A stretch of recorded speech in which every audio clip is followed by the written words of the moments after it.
Easy and fast budgeting routines is something I'm passionate about. And I do believe that most families can have a successful budgeting/money management routine by dedicating less than 15 minutes a week. So if having a money work for you without having to spend a ton of time doing it is something you're interested in, then this video is for you. Hi, my name is Alona, and I am a mom, wife, and a corporate accountant. Being a parent taught me the value of time and that there is never enough of it. Being an accountant allowed me to develop what I call an easy budget. Easy Budget is a money management system that my family and I have been using for the last few years to help us achieve our financial goals and dreams. The best part, Easy Budget takes less than 15 minutes a week to maintain. The system worked so well for us that this year I decided to spread the love and share Easy Budget right here on YouTube. Welcome to my 5-part series where I teach you and people like you how you can set up an easy budget system of your own. This is part 3 where we will be talking about variable expenses. So if you haven't watched parts 1 and 2, I recommend you start there. I'm going to go ahead and link part 1 above so you can jump right to it and then come back here. Those of you who have been following along, let's begin. Last time we reviewed Jones family bills, and we did that by taking a look at the most recent 3 months of their credit card and bank statements. Today we will continue working with those statements. Again, that's most recent 3 months of credit card and bank statements, and we're going to need that to identify their variable expenses this time. Now, I'm going to jump right to it and save everybody time by stating that anything and everything that's not a bill is going to be considered a variable expense at this point. And that's good news because variable expenses is actually the most exciting part of money because that's where we have the most control over. That's where we have the most say-so over. That's where we get to decide where our money goes, and nobody really gets to tell us otherwise. Now, again, variable expenses can look very different from one family to the next based on their priorities and preferences. But typically you will see things like groceries and going out to eat, hobbies, entertainment, clothing, things like home improvement, home decor, beauty services like haircuts, among those things that are pretty universal to everyone.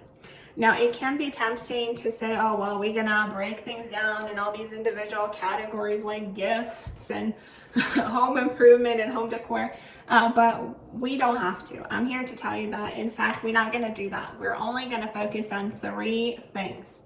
So 3 categories is all we're gonna make up, and those are food, entertainment, and other. So again, food, entertainment, and other is what we're gonna break all of your variable expenses into. And we will do that by continuing to examine the Jones family. So food is universal for everyone. We gotta eat, but food looks very different for most families. Some families just buy groceries and cook every meal at home, and that's okay. Other families don't cook at home at all. They go out for all of their meals, and that's okay too. Most families, however, you will see a combination of 2 of some kind where they cook some meals and then they buy some meals, and that's okay too. Wherever your family falls in this big spectrum, it is okay. Don't let anybody tell you otherwise. It's okay to cook at home. It's okay to eat out. Whatever it is, you are fine.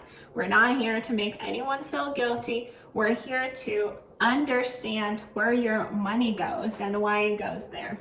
So to start analyzing our food, we again going to take a look at those 3 months of statements, and we're going to pick out all of the items that are food related, whether it's groceries from the grocery store, or whether you're doing a drive-through somewhere, or having food delivered like pizza, or maybe you're going to a sit-down place, or maybe you pick up a quick meal from a convenience store, or maybe your kids get a hot lunch at school. Wherever your food comes from, you want to highlight it on your statements and then add it all together for all 3 months. We did that for the Jones family, and their food total for 3 months was $2,600. That's pretty average, I would say. Some of this food comes from the grocery store. Some of this food they go out for. Now, as you're going through your statements and picking out your food items, this is probably the best time to also notate somewhere on the side how many times your family did go out and where these meals actually came from. So should you choose to make any changes with your food in the future, you know exactly what to go for. We did that for the Jones family also, and it turns out that they eat breakfast at home all of the time, all of the family members, which is great. Then when it comes to lunch, parents either cook lunch or pack lunch with them 5 days a week, but they do buy lunch 2 times a week. When it comes to kids eat lunch at home twice a week on the weekends, and then their grader gets a hot lunch at school the rest of the week, and their toddler gets hot lunch at their daycare facility again the rest of the week. And last but not least, when it comes to dinner, the family eats dinner at home 5 times a week, and then 2 times a week they either do a drive-through or a takeout, or they go out to eat. Now, we did go ahead and average out those costs per meal as well as per week. So we can see that out of the $200 that the family spends on food every single week, $115 they spent on these going out meals, right? While the rest they spend on groceries, which is about $85 a week in grocery spending. So again, not good, not bad. That's just how it is. This is their current situation, $200 a week on food. Again, you can do that by taking your 3 months total and dividing it by 13 weeks that are in a month. Our next category is entertainment. And again, this is where we can have a lot of variety because people entertain themselves in different ways. So for the Jones family, entertainment looks pretty straightforward. They do have a hobby that they spend about $45 a month on. They have 2 date nights every single month, and they spend about $50 per date night. And they do have 2 trips to the movies every single month where one of the parents takes the kids to the movies and they alternate.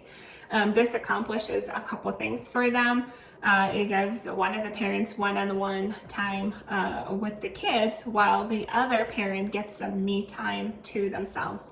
They try to be budget oriented here, so they choose morning show on the weekends, and their 2 trips to the movies for an adult and 2 kids works out to about $40 a month for them. So this is pretty about straightforward as you can get when it comes to entertainment, but it can get more involved or less involved depending on the family. So again, if yours is more involved, you're gonna wanna add all of the items together for the 3 months and then divide them by 13 weeks to figure out what your weekly total looks like. Since the Jones family is pretty straightforward and their totals seem to run more on a monthly basis than anything else, we're just gonna keep it monthly, and we're gonna say $185 every single month. And then last but not least, we'll have to figure out our other category, and that's everything else, right? So you have your statements, you have picked off your bills, you have picked off your food, and you have picked off your entertainment from those statements. So whatever's left over, again, you wanna add it all together for all 3 months. And here, instead of figuring out our weekly number, we're just gonna figure out our annual number. And we can do that by multiplying by 4. So for the Jones family, we're looking at about $7,500 of other expenses over the course of the whole year, a little over $2,200 of entertainment expenses over the course of the whole year, and then $10,400 of food expenses over the course of the year. So together that adds up to $20,120. Now, to remind everyone, last time we looked at their bills, so their bills were $47,000, a little over $47,000 here. And then the week before we looked at their income. So now we're gonna bring it all together, and this is the moment of truth. So the Jones family earns $63,000 a year. They spend $47,000 on bills and $20,000 on variable expenses, which means that they are over budget every single year by about $4,500. And the Jones family never really seen this number before. It's kind of shocking to them, but they did have an inkling, they did have a suspicion that something wasn't quite right, because they are paying a little bit more on their credit card, but they don't seem to have any progress made with it. In fact, they keep building balance in there. Every year when they get a tax return, they put it towards the credit card to pay it down, but by the end of the year, their balances keep growing. So now they know exactly why they can't get ahead with their money. And this is a pretty sobering situation to be in. It's not hopeless, we can fix it. And this is what our next week's video will be about. How do we fix this? How do we make sure that they stay under budget? And how do they start getting ahead by building things like emergency fund and by getting out of debt on an accelerated schedule? But that's next week, so subscribe to be able to see more. In the meantime, this was Alona, and I'll see you in my next video.